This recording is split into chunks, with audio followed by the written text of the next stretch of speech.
It's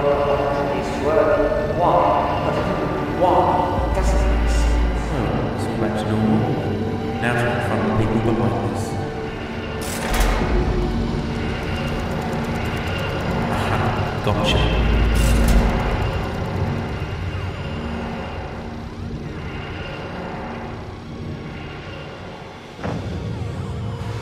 Let's start from the very beginning. We go back to the 17th of June 2005, exactly 9 years ago today, when the first Character Options 5-inch action figure sets were released. 2 radio-controlled Dalek battle packs were released, one with the 9th Doctor, the other with Rose Tyler action figures. The Doctor set also included a unique and exclusive cream sonic screwdriver accessory. Both featured 2 radio-controlled Daleks, one in bronze and gold and the other in black and gold. After a rise in popularity with these sets, Character Options decided to release a single bronze radio-controlled Dalek on the 9th of August 2005.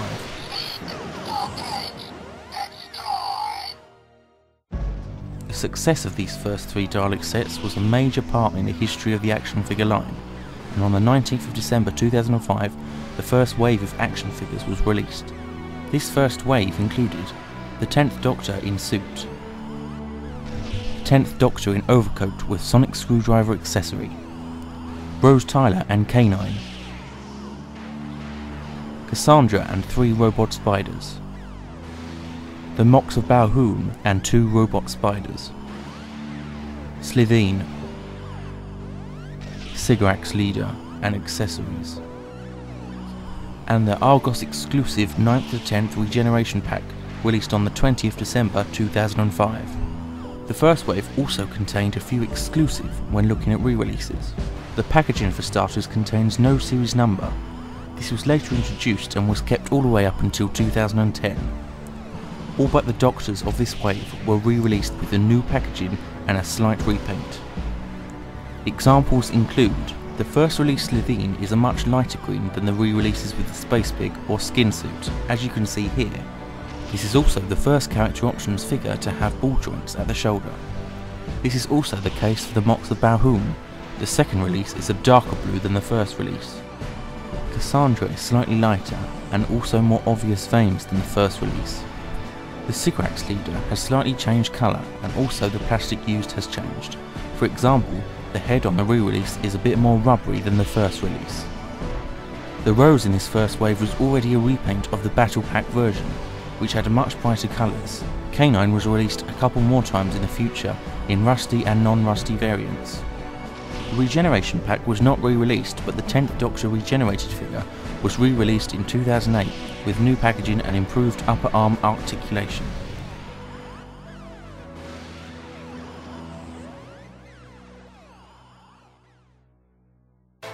After the success of the first wave, Character Options were not far away from releasing a second and third wave in 2006. These included Cassandra and Destroyed Cassandra and Chip, Cyberman and Gun Arm variants, Werewolf, Krillitane in grey and brown/red, New Earth Rose and non-rusty K9, and Captain Jack Harkness. The waves also included many sets, such as 2 more battle packs with the Cyber Leader and 10th Doctor, store exclusive sets such as the Cyber Controller and Guard set, Doomsday set, and the Genesis Arc with a Cultus Scaro set. And finally, in May, the much wanted TARDIS playset was released. It features a motorised time column with pulsating lights and a flip-up console panel. It also has 12 great sound and light effects. Also starting in 2006 were the Character Options Doctor Who figure advertisements. Here are the many variant adverts that were seen during 2006. The TARDIS is under attack by the Doctor's enemies, Slitheen, Cassandra, and Sycorax. But don't worry, the Doctor can fight them off with his sonic screwdriver. Exterminate! Oh no! The Daleks have joined the battle! Time to get out of here! Doctor Who action figures and playsets. From Character. The forces of evil are massing against the Doctor. It's time to escape in the TARDIS. It's a system malfunction. Can the Doctor repair it? Yes, but now the TARDIS needs refueling. It's working! Doctor Who action figures and TARDIS playset. From Character. are they? Cybermen. Doctor Who Cybermen and other action figures. From character. The Doctor, Rose and the TARDIS are under attack by the Krillitane, the Werewolf, and the Cyberman army.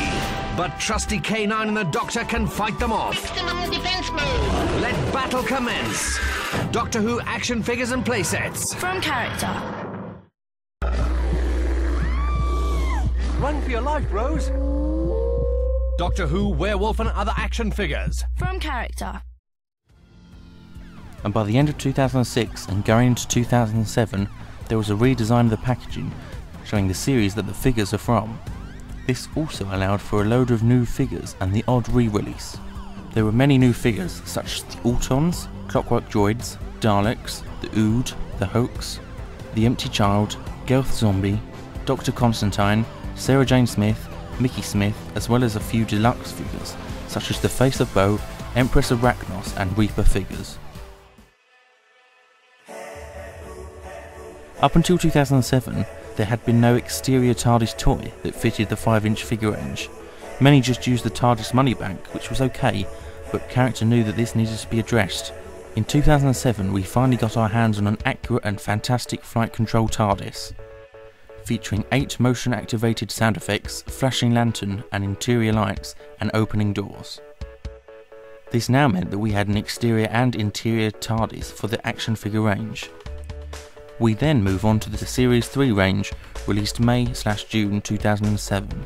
This wave includes the Doctor in blue suit, Martha Jones, Jadoon Captain and Trooper, Lilith, Damaged Dalek Thay, Novice Haim, Dalek Sec Hybrid, Brannigan, Weeping Angel, Time Lord, Corwin, Scarecrows, Laszlo, Doctor in Spacesuit and the Master. The story continues into 2008, when the growing popularity means that an extension into the new era was born. Yes, in 2008 we weren't only treated to a Series 4 wave of new series figures, but also a wave of classic Doctor Who action figures of the same scale. First to the scene was the new 4th series figures that included the Doctor in glasses, Donna Noble, Ood Sigma, Natural Ood, Sontaran General Star, Commander Score and Sontaran Trooper, Pyroval Priestess, Adipose, re-released Jadoon in grey, Vashanarada Suit Creature, Professor River Song, the Hath, Supreme Dalek and Davros.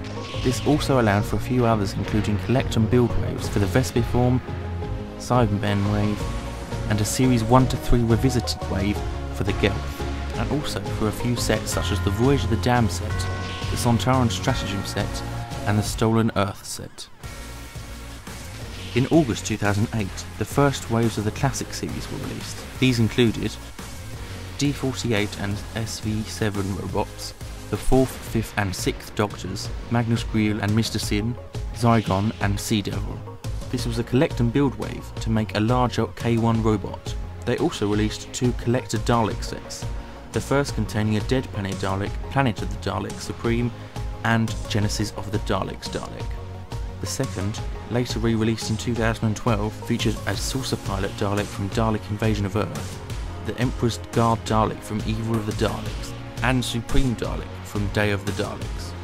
With the success of these first classic releases, Character Options knew that they had a perfect opportunity and since have continued this line, beating its predecessor, which has been mostly killed off by 2013. A second wave of classics was also released, including Earthshock Cyberman, Ice Warrior, Morbius, the Master, a Vought robot and a robot mummy.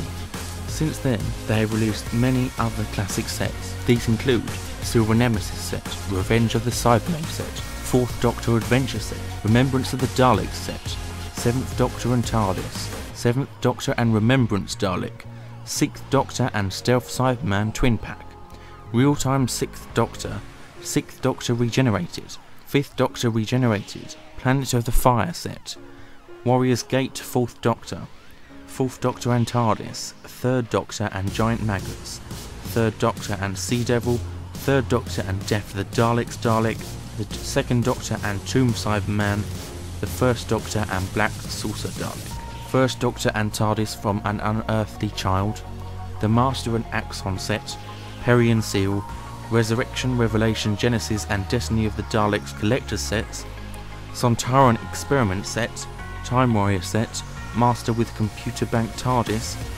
Leela City of Death set, Invasion of Time set, Enemies of the First and Third Doctors, the Chase set, the Caves of Androzani set, Keeper of Traken set, Image of the Fendar set, Perian Rogue Cyberman, Dalek Emperor Davros and Destroyed Imperial Dalek, Seeds of Doom set, Castrovalva set, Pyramids of Mars, Mars and Priories Collector set, the Three Doctors set, Claws of Axos, the Demon set and Ace. Now we turn our hand back at the new series figure line, back in 2009. Due to there only being a few specials, this year meant that the new series figures were at a minimum, as we only ended up with one short wave based on the final 10th Doctor story, The End of Time. This wave consisted of the Master, Narrator or Rassilon, the 10th Doctor injured and a regenerated 11th Doctor. With the new year came a revamped Doctor Who, and in 2010 we were treated to a whole new lot of sets, waves and figures. First off, we were treated to an 11th Doctor's Crash set, which featured two variant 11th Doctor figures, one in raggedy Doctor clothes, the other in the 11th new costume seen in the 11th hour. Toys R Us also had an exclusive limited edition version with a blue bow tie instead of the standard red. The Series 5 waves weren't far behind, with the release of Amy Pond, Winder, Smilers, Hawthorne, Bracewell, Progenitor Guard Dalek, Ironside, Paradigm Daleks, Weeping Angels, Vampires, Alton Romans, Underhenge figures, Silurians, and the Pandorica CD Collection Collect and Build wave. However, there was something missing: the TARDIS. In 2010 we were given a new playset and a new flight control TARDIS. Even though it wasn't quite as good as the Eccleston and Tennant's TARDIS playset, it was better than nothing. The TARDIS playset was a recognisable recreation of the TARDIS set from Series 5, which had multiple stairways and a decently accurate console. To go with it was the new flight control TARDIS, featuring the black windows and the St John Ambulance sign on the door. They then released a non-electronic white-windowed version as part of the Christmas Adventure set, which also featured two variant figures including the Doctor and Amy in police uniform. The last treat from 2010 was the 11 Doctors set, featuring all 11 Doctors to have played the role between 1963 and 2010.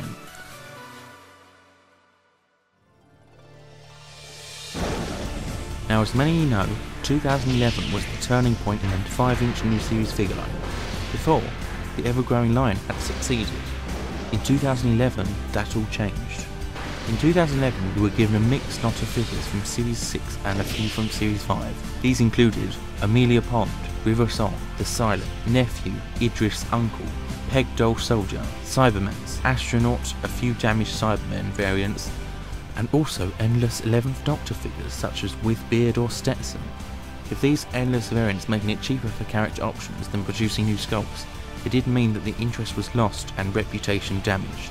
However, we did also get a Comic-Con exclusive shipped to the UK, sailing Forbidden Planet. This was of course the Pandorica Chair and River Song variant.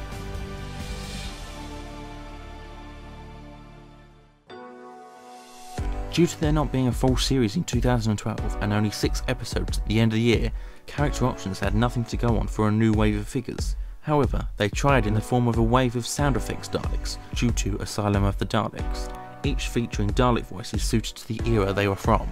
In July, there was another Comic-Con exclusive in the form of Winston Churchill and an Ironside Dalek, with a few accessories. Finally, in late 2012, there was horror when the inevitable news that the new Series 5-inch line was no more. To finish off, character options finally gave in and released a Rory Williams figure just as the Ponds had left the TV show in Angels Take Manhattan. There were 3 variants of this figure, in blue and red, black and grey BBC Shop exclusive, and also an orange and grey variant, which was rare in the UK but available across the pond in America.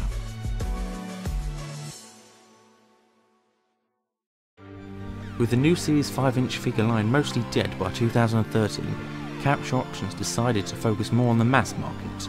This meant that a decrease in size and thus a decrease in price. This was when the 3.75-inch line was born.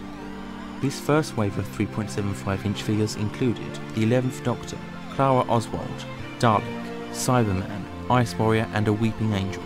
However, Character Options also decided to make rare chase variant figures of the original 6, including the 11th Doctor with blue waistcoat, Clara Oswald with pink dress, Black Dalek set, Cyberman with blue chest plate and arm gun, Weeping Angel screaming version, and also a hologram Weeping Angel. However, from late 2013, the standard Dalek was replaced with an Imperial Guard Dalek with plunger. Also released with Wave 1 of the 3.75 figures were 2 time zone sets, Future Dalek Invasion of Earth and Cold War. These were 3D card base sets which clipped together to create bigger zones. Each set contained an exclusive figure or accessory. The Cold War time zone set contained an Ice Warrior creature, which had no likeness to the one in the episode, and for the Dalek Invasion set, a hoverboard prop. Originally, there were supposed to be 4 time zone sets released in 2013. However, the other 2 have yet to be released, but are expected to be mid to late 2014. They include an Angels Take Manhattan time zone set with exclusive cherubs, and also a Hyde time zone set containing the Crooked Man. The packaging had significantly changed on the new size range, and also for a decreased price of only $6.99, which was the same price the first 5-inch wave was sold at in 2005 and 6. To go with the first wave, Character also released a Spin and Fly TARDIS, which is stated in the box that it cannot fly or spin unaided. This was also electronic and featured a flashing lamplight and sound effects too, along with a plinth that you can attach the TARDIS and make it spin on the spot. Later on in 2013, they brought out a BBC Shop exclusive that was the Hyde Caliburn House Avenger set. This set featured an exclusive variant 11th Doctor, hologram Clara, and dematerializing TARDIS. 5-inch fans were kept happy throughout the year with the release of Toys R Us exclusive Doctor and Dalek packs for all 11 Doctors.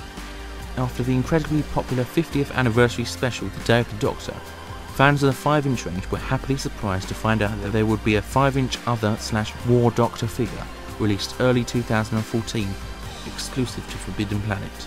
It also included a swappable 8th Doctor's head, a sonic screwdriver accessory, and also the Moment box. This wasn't the only surprise for the 5-inch fans, as Character Options had decided to release a limited edition BBC Shop exclusive hologram 10th Doctor, which went on sale at the official 50th celebration convention over the 50th weekend on 22nd, 23rd and 24th of November 2013. This figure was then made available on the BBC Shop website shortly after, however it did not have any packaging. With the incredible 50th anniversary year over and Matt Smith having just left the TARDIS, we finally find ourselves in the year 2014. This year we were lucky to find the 5-inch Other/War Doctor being released. Around the same time, however, the second wave of the 3.7 line was released. Which brings us up to today. This was the history of the Character Options Doctor Who figure lines. The future, however, looks bright, with a third wave of the 3.75-inch figures with Amy, the 10th Doctor and 12th Doctor in costume, a new TARDIS playset in the works, and also the odd 5-inch figure per year.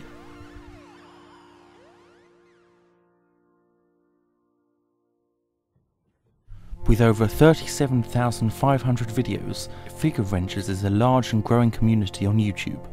There have been hundreds of makers of Figure Adventures, but unfortunately there are no records on a true first Figure Adventure creator. The facts are that they would have started around the opening of YouTube in 2005. Chances are they started with Dapple or Dapple, whatever you like to call it, figures, and then slowly changed over to the Character Options 5-inch action figures in 2006. However, there are no Figure Adventures that survive from 2006 on YouTube anymore. The earliest I have located is September 2007. On 17th of September 2007, Dalek Idea released the first ever Figure Adventure and now currently holds one of the oldest and still available to watch Figure Adventures on YouTube. Followed one day later by Batman Mark with one of his first on the 18th of September 2007. It is also still available to watch. Now in 2007, I was 10 years old and had only just been given access to YouTube. I had not created an account and wasn't even aware that Figure Adventures existed. However, in 2008 I do remember watching a couple of Figure Adventures. The people who stand out the most for me from my first experience are Doctor Who 863 and Torchwood 95. Inspired by them, I decided to create my own Figure Adventures in 2008 and early 2009, but I never uploaded any of them. They were just made and kept to show family and friends. I still own a copy of every episode I've ever made, even the ones I never uploaded. It was in 2009 and on my second series of homemade FA that I bought my own laptop. This is where I found myself watching loads of Doctor Who videos, including figure adventures. I was introduced to Batman March, Dalek Idea, Sam Sharp and Spider Dalek. However, it never really occurred to me that I could upload my homemade figure adventures at the time. I had just started secondary school and was only just getting to know that they existed. In mid-2009 I decided to set up my own little fan website under the name of Doctor Who/Torchwood Online.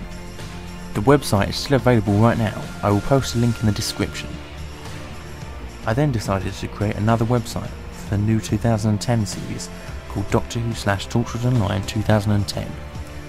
It was the second website which led me to create a YouTube channel on the 21st of March to upload videos for my website, the channel being named with the initials DWTO 2010. So, if you've ever wondered what the DWTO stands for, then it's Doctor Who Torchwood Online.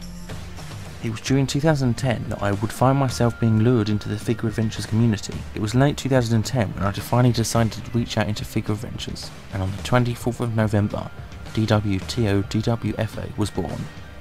Instead of uploading 2 series worth of homemade FA, I decided to start again and released a 2-part multi-Doctor story called 9th, 10th and 11th, and Night of the Dream Lord.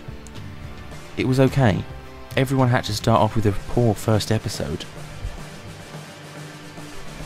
In 2011, however, I found myself with enough time to release 2 full series, namely Series 1 and Series 2. Only a couple of Series 1 still survive from the original upload, whereas Series 2 is still completely available to watch.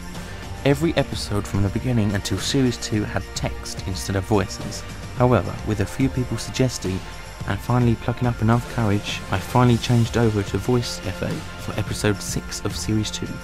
This is now my first ever voiced FA and also my most viewed of all time.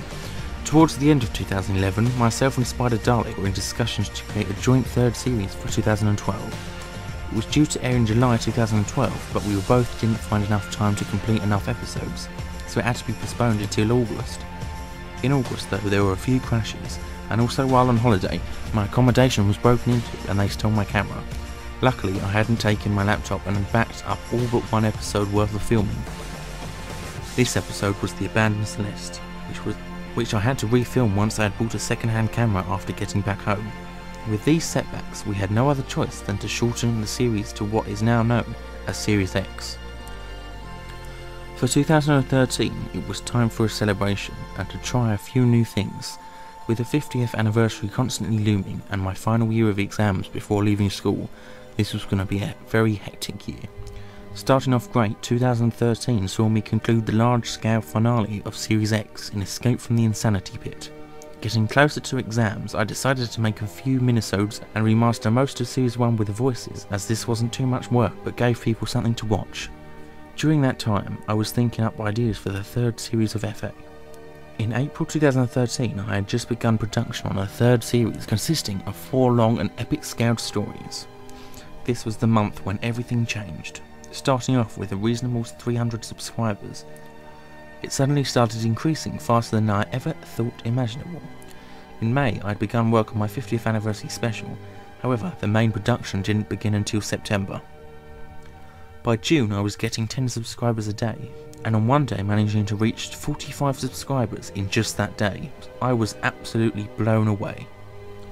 Having just finished my exams and left school in July, I finally had enough time to work on the rest of Series 3 and also began work on the 11 minisodes and also writing my 50th anniversary special.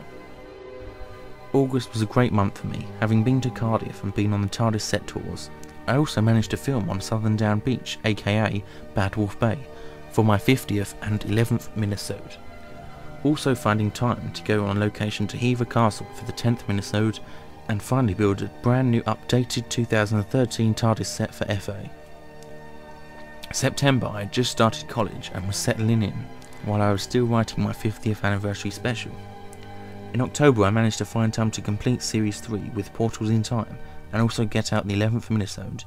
It was also when I managed to get in contact with Simon Fisher-Becker to voice in my 50th anniversary special. Full filming production began in October. On November 5th I had finally completed the full scripted code of the legend. Filming had already started and I spent all my time trying to get it done. It was very tight, but I managed to get my 50th anniversary special out on the 23rd and 26th of November. The gap was longer than I thought due to being at the official convention in London. The 24th of November 2013 celebrated the 3rd anniversary of my channel, although I was too busy to get much out due to the 50th. This brings us to present day, when we're about to see the finale of Series 4, and Series 5 is just around the corner in October. Just passing 2,000 subscribers last week on the 11th of June, I am extremely shocked and very grateful to you all. I cannot thank you enough. This brings the documentary to a close. With a growing expansive community, with a few people leaving this year, I thought it would be nice that we mark this year with as many people as possible in one large collage for future FA makers to see who was here before them. Thank you very much for watching this documentary. Happy Figure Adventures Day 2014.